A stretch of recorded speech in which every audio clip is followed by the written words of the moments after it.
முருகனை ஏன் தமிழ் கடவுள்னு நம்ம சொல்றோம்? தமிழ் எழுத்துக்களை வல்லினம் மெல்லினம் இடையினம்னு பிரிக்கிறோம். முருகான்ற வார்த்தையிலேயே மெல்லினம் இருக்கு, இடையினம் இருக்கு, வல்லினம் இருக்கு. உயிர் எழுத்துக்கள் 12ன்னு அவனை பார்த்தா 12 கை வச்சிருக்கான். மெய்யெழுத்து 18ன்னு பார்த்தா 6 முகத்தையும் சேர்த்து 12 கையோட 18 வச்சிருக்கான். ஆயுத எழுத்து 1ன்னு பார்த்தா வேலாயுதமும் கையில வச்சிருக்கான். ஒரு மொழிக்கு இலக்கணம் இலக்கியம் 2 முக்கியம். இதுக்கு ஆபத்து வந்தப்போ ஓடி வந்தவன் முருகன். பழுத்தமுது தமிழ் பலகை இருக்கும் ஒரு கவிப்புலவன் இசைக்குறுகி வரைகுகையை இடித்து வழி காணும். தமிழ் இலக்கணத்திற்காக, இலக்கியத்திற்காக, தமிழ் புலவர்களுக்காக ஓடி வந்த முருகன் தமிழ் எழுத்துகளின் வடிவத்தை கொண்டிருக்கக்கூடியவன், தமிழர்களுக்கு தெய்வமாக இருக்கக்கூடியவன் என்பதால் அவன் தமிழ் கடவுள். இதோட ஃபுல் வீடியோ கீழே டிஸ்கிரிப்ஷன்ல கொடுத்திருக்கேன், பாருங்க. Download share chat. பழனி முருகனை மாத்திரம் ஆண்டி வேஷத்திலயும் பாப்பாங்க. ஆனா அது முடிச்சிட்டு ஃபுல்லா சக்கரவர்த்தியா அந்த வேஷத்திலயும் பாக்குறது ரொம்ப, அதுதான் அம்சமானது.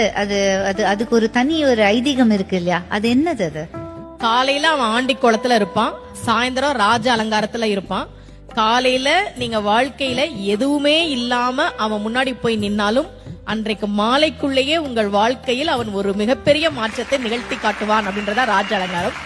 பழனிய பத்தி சொல்லணும். தமிழ்நாட்டுல முதல்ல ஒரு கோவில்ல தங்கத்தேர் வந்ததுன்னா அது பழனியில தான். அதை உருவாக்கியவர் ஒரு தனி நபர்.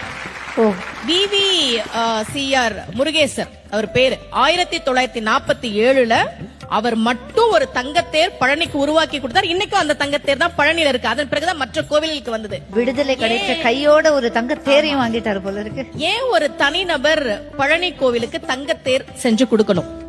அவருக்கு ரொம்ப வருஷமா குழந்தை இல்ல. முருகன் கிட்ட, பழனி முருகன் கிட்ட மனமுருகி வேண்டார். இரட்டை ஆண் குழந்தை பிறந்ததால் நன்றி கடனாக அதை கொடுத்தார். அப்போ முருகன் கிட்ட நாம ஒரு விஷயம் கேட்டால் கேட்டதை விட அதிகமாக கொடுக்கக்கூடியவன் முருகன் அப்படின்றது நமக்கு தெரியுது. 2 கையால நாம அவனை கும்பிட்டா அவனுடைய 12 கரங்களால் நமக்கு அவன் அருளை தரக்கூடியவன்.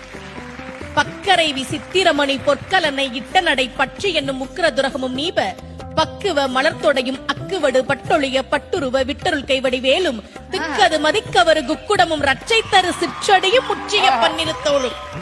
தமிழ் இது முருகனே சொன்ன திருப்புகள். முருகன் ஏன் காலை சின்னதா வச்சிருக்கான் தெரியுமா? நாமெல்லாம் புடிச்சுக்கிறதுக்கு வசதியா சின்னதா வச்சுக்கிறான்.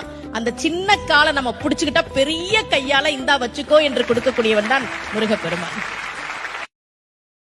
Download share chat.